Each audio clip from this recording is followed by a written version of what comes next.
So Elon Musk and Tesla are due to report earnings today. So what do you think was Elon's gonna say? He's probably going to say, guys, the plan is going to happen next year. Oh, next year? or next year, he'll say next year. No, seriously though, investors actually have questions. They do this every time. And it's always fascinating to see what's on investors' mind. And I want to go over it with you and we'll share our thoughts. So these are the top 5 questions from investors to Elon Musk and Tesla. Number 1 is regarding Robotaxi. That's the thing they want to know about. Here's the question. Can you give us some insight how Robotaxis have been performing so far? And what rate you expect to expand in terms of vehicles, geofence, cities, and supervisors? That's interesting. So let's start with this, vehicles. So I don't know if have you seen some of these videos with Robotaxi? Actually, we did watch some of these. Yeah, we did watch when they're promoting, right? Yeah, I mean, how did you feel? Did you feel it was good? No, when they're promoting, you basically failed. Yeah. They just show a bunch of errors. Yeah, and these people are supposed to be promoting the service, right? Yeah, but it's not really, I don't know, they're promoting how many errors they have. Right, so the people are actually interested in like, okay, would it be in other vehicles? Would it be in our personal vehicles so we can make money on said things? Because he used to promise people that they would make money. Sure, every house has a one Robotaxi and you can make money with, while you are sleeping and that's eating. What he promised. The geofence question is, because basically there's like a small region in the city of like where you can operate these things. Now, someone was suggesting, I think Elon might have actually done it, to make the map, how to say it in a nice way, well, look like a man's penis. They drew the map like that. I think I can say that on YouTube fine. It's a bit weird, right? It's a bit juvenile. So is that for purpose, you see that? You can ask Elon. I saw the Elon fanboys like putting it around. Oh, Elon, you should draw the map like looks like that. And I'm just like, okay. So there's that. I don't know if that's what exactly he wanted. I guess so. They're also talking about expanding, like which cities. The thing with that stuff is Texas, I think they do basically Austin area. So that's kind of Elon's home turf. So he can buy off the politicians there, but like, can he buy off politicians in other cities? That's the question. Even the Texas, even if he could buy it, they didn't really have it there yet. Yeah, that's a good point. Yeah. So the Robotaxi isn't really like an official Robotaxi like he promised before. Yeah, it's not like Waymo now. No, it's not like that. There's a person in the car. So here they're using the word supervisor. And it was kind of a big disappointment, when they first showed this thing. I'm like, oh, they're not even really, Robotaxi. Yeah, it's not really. There's a person in the car. And then it's also not that gold vehicle that they had promised. What is gold vehicle? The gold one. Do you remember there was like that 2-door champagne colored? Oh, it was a long time ago. You forgot about it already. Yeah, because long time ago. Yeah. And so I was kind of curious. I was disappointed myself because I was like, okay, but the thing is, it's not street legal. There's no steering wheel, no pedals supposedly in the original design. Whether or not that ever sees the light of day, yeah, who knows? Okay, so that was the Robotaxi. That was the first question that people had. Some of the questions. Question number 2, affordable models. So they often refer to this as the $25,000 Tesla. Yeah, cheaper car, basically. So let me read the question. It says, can you provide an update on the development and production timeline for Tesla's more affordable models, like when you get cheaper ones out? How will these models balance cost reduction with profitability, right? And what impact do you expect on demand in the current economic climate? Okay, so here's the problem. If we go into a recession, do people want to buy electric vehicles? If it's cheap. Okay. Like BYD. Okay. Yeah, you can get the government money, and you can get get a car for really cheap. Right. So you're bringing up the most important point: is if we go into a recession, is the car cheap? Right. That's a reasonable question. Now the problem with Tesla, you mentioned the government money. So Trump basically just got rid of that. So that's why they divorced. Yeah. So you have that, and then the cars right now. I mean, you really need to get it under 25, but I don't think that's going to be possible in the USA. Because if it were, they would have said, hey guys, this is what the car looks like. We're going to go in production next year or something.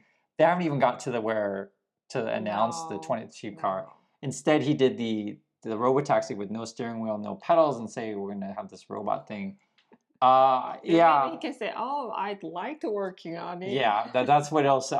That's exactly what it'll say. So this is something that people always ask. And then actually, I know this if you read all the stuff of Elon for a long time, he's actually never been interested in this. That's not really his 'Cause thing. he's People into ask him, they want him to do yeah, it, but it's not really his he's thing. into Cybertruck, those kind of stuff. Yeah, yeah, or just kind of more flashier kind of Yeah, thing. and he's still thinking about going to Mars and opening new diner.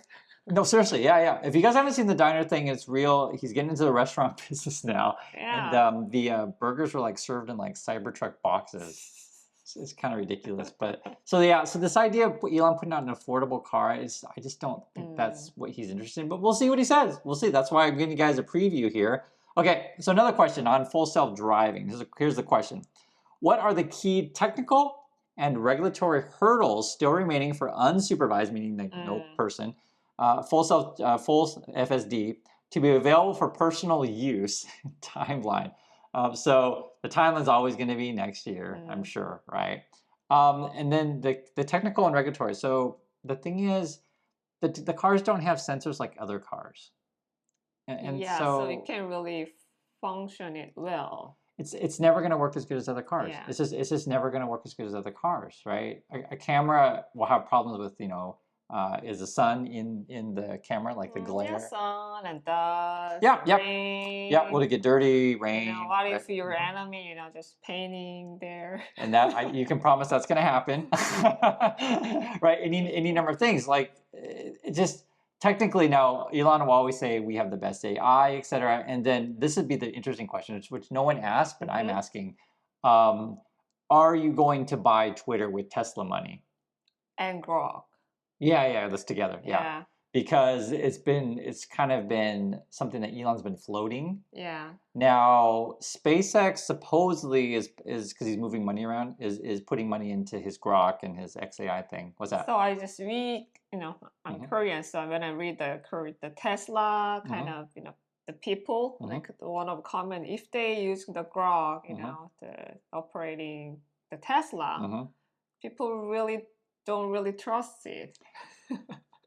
Yeah, that's because the Grok stuff was like saying Nazi stuff basically, and criminal stuff, and just I don't want that kind of thing controlling the car. So you actually don't really want those connected. That's my opinion on this stuff. But that's going to be an interesting dilemma because Elon, his mind, he's done with cars. To be honest, I think he's the next sort of grift or scam, which is basically AI data centers. Like literally, it was just today, and I made a video on it. You guys can find the video. He needs to raise, I think the number was 15 billion to build data center. And so like he's out trying to literally raise money. And I always pose a question to you: if he's such a rich dude, why is he always asking people for money, or why is he always trying to get loans and stuff like that? It's so ridiculous. It's all a shell game. Yeah. So I'm sure he'll say next year, and he'll say his AI. Yeah.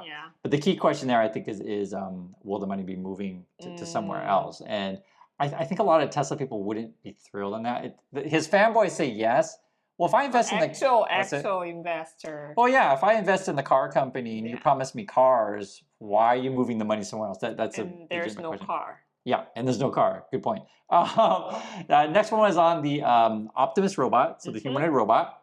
This is the question: what specific factory tasks is Optimus currently performing? Okay, and what is the expected timeline for scaling production to enable external sales? How does Tesla envision Optimus contributing to revenue in the next 2 to 3 years? So that's the question. So the first one would be, okay, so if you have these dang robots, are you actually using them in your own factories? Yeah. What's that? Yeah, I don't know. Okay, so there's only one thing I've ever seen. It is that they have it like, there's like a batteries, and they'll just like take a battery and put it in a box. It's like a small battery. You might have seen that video. They were floating that video around, but it's not actually part of the factory line. Yeah, even that you just need arm, robot arm, right? Really humanoid robot. Right, and that's actually the biggest attack on his robot design is like I'm actually okay with robots in factories. Yeah, sure. That's the, that's a trend. You are going for that direction now. Yeah, absolutely. Like I showed you, we watched the video of the Amazon robots, and it's basically like Yeah. just cars that run around the factory and conveyor belts, and then like these big arms that do this stuff. Designing like a humanoid robot doesn't really make a lot of sense. So there's that, and then but that's a legitimate question. Are you actually using it in your factory?